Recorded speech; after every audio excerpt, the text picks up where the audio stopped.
Hello guys, bersama saya lagi dalam Alright Nopo Channel. Kenyataan terkini ya daripada parti UMNO, mereka mengatakan tidak perlu sombong dan angkuh, hanya menang di negeri, begitu juga dengan di PRK Dun Mahkota. Namun sebaliknya sahabat semua, kita boleh nampak sebilangan ataupun sebahagian pemimpin daripada UMNO ini, seperti Ketua Pemuda UMNO, ya, seperti seorang pemimpin veteran Nur Jazlan kalau saya tidak silap, yang menunjukkan bagaimana sikap angkuh, sombong dan juga ego ya kepada pemimpin-pemimpin UMNO ini.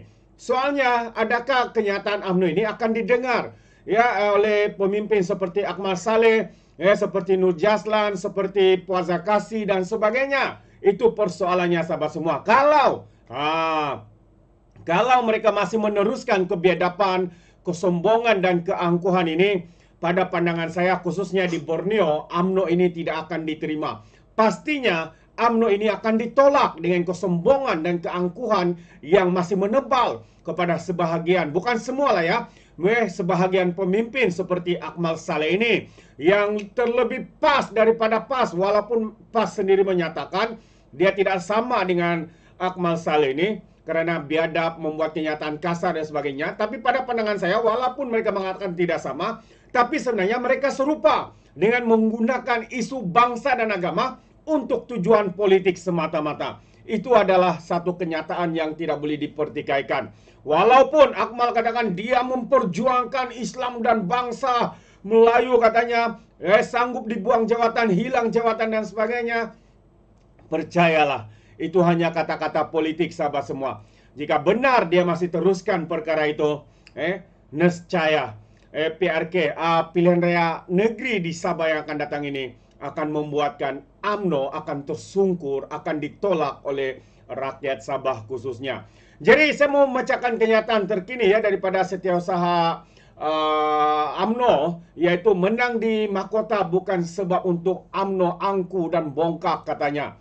Walaupun ada sebilangan yang kita lihat sangat sombong dan angkuh dan ego. Jadi mesyuarat Majlis Kejahatan Tinggi UMNO pada malam semalam memutuskan bahwa kejayaan BIEN di dalam PRK Dun Mahkota tidak harus menjadi sebab untuk UMNO menjadi angkuh dan bongkak, katanya. Dan tambah lagi, mesyuarat menegaskan bahwa kemenangan ini tidak harus menjadikan UMNO angkuh dan bongkak. Sebaliknya memastikan mandat yang diberikan rakyat dilaksanakan sebaik mungkin dengan penuh tawaduk dan beramanah, katanya oleh Ashraf ini ya, ketua Setiausaha Agung ya, Datuk Ashraf Wadi Dusuki. Tambah lagi, kemenangan di Dun Mahkota juga memberikan isyarat jelas bahwa rakyat menerima baik model kerjasama kerajaan perpaduan berteraskan kesederhanaan, toleransi, tidak ekstrim, walaupun Akmal begitu ekstrim dalam memainkan sentimen agama maupun bangsa yang boleh memudaratkan keharmonian rakyat yang berbilang kaum. Dalam PRK tersebut, calon UMNO BIEN Syed Husin Syed Abdullah menumpaskan calon Perikatan Nasional dengan majoriti 20,000. Ya, kalau pada PRN sebelum ini dia menang dengan majoriti 5,000 lebih kalau saya tidak silap. Itu hanya UMNO bersendirian.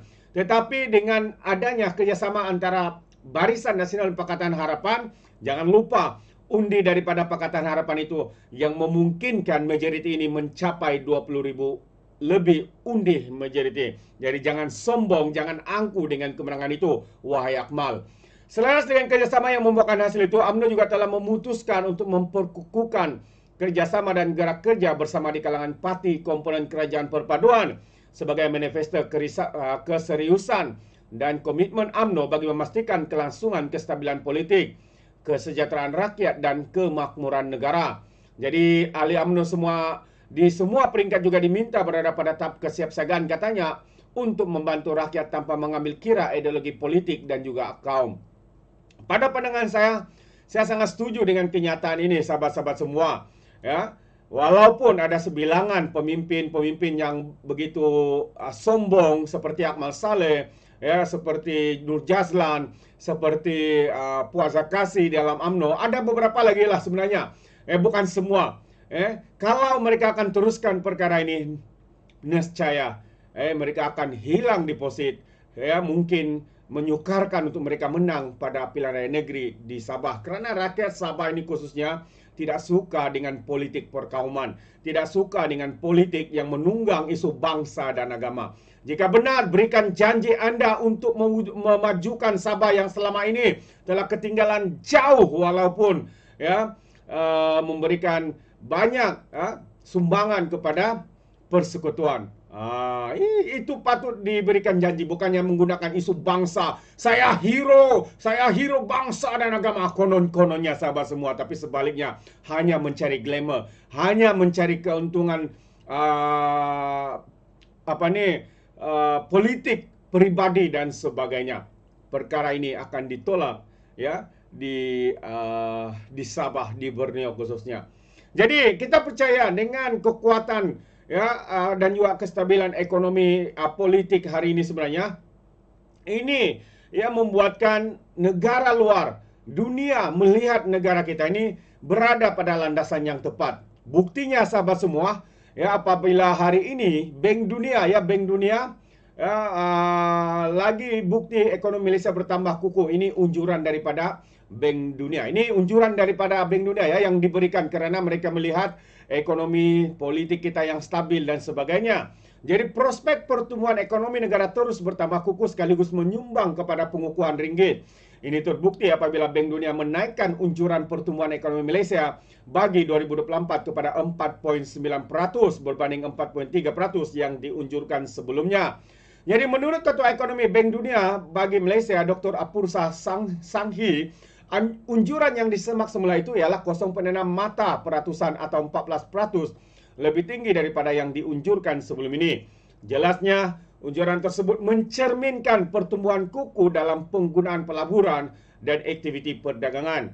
Beliau berkata Malaysia merekodkan pelaburan langsung asing FDI yang diluluskan dan pelaburan domestik yang kukuh pada separuh penggal pertama tahun ini. Dalam masa yang sama katanya, negara turut mencatatkan kemajuan yang memberangsangkan dalam ekspor. Tambah lagi, ringgit juga muncul sebagai mata wang berprestasi terbaik Asia, mencerminkan keyakinan yang semakin meningkat terhadap asas ekonomi Malaysia. Beliau berkata demikian pada satu sidang media mengumumkan laporan kemaskinan ekonomi Asia Timur dan Pasifik Oktober 2024 dan bahagian 1 pemantauan ekonomi Malaysia Oktober 2024 di Ibu Negara hari ini. Jadi itu satu perkembangan yang baik untuk negara kita, khususnya sahabat semua. Dan satu lagi, bukan dua, bukan satu, sebenarnya banyak, tapi saya akan kongsikan dua, yang menyatakan rizab antarabangsa meningkat 2.1 bilion USD dalam tempoh 2 minggu bulan yang lalu. Jadi apakah ini sahabat semua? Adakah kerajaan kita gagal seperti mana yang dicanangkan ataupun diwar-warkan oleh pemimpin-pemimpin daripada Perikatan Nasional? Dalam kempen mereka mengatakan ekonomi kita gagal. Azmin Ali sendiri menyatakan ekonomi gagal, kerajaan gagal. Yang gagal itu sebenarnya sahabat semua adalah Perikatan Nasional PAS dan Bersatu ketika mereka menjadi kerajaan. Apa yang mereka sumbangkan ketika apabila mereka menjadi kerajaan dan akhirnya parlimen dibubarkan, tidak ada satupun pencapaian yang mereka capai. Inflasi, nilai ringgit, pelaburan, semuanya menjunam sahabat-sahabat semua. Tapi hari ini, walaupun pembangkang, walaupun PAS dan Bersatu mengatakan kerajaan ini gagal, tapi sebaliknya itu adalah cara mereka untuk menyembunyikan kegagalan mereka semasa menjadi kerajaan dalam Perikatan Nasional bersama PAS dan juga Bersatu dan juga gelakan yang tak gelak tak makan sahabat-sahabat semua. Jadi rizal antarabangsa pada 13 September berjumlah 117.6 bilion USD pada 13 September meningkat sehingga 119.7 bilion USD pada 30 September tahun 2024 tahun ini ya.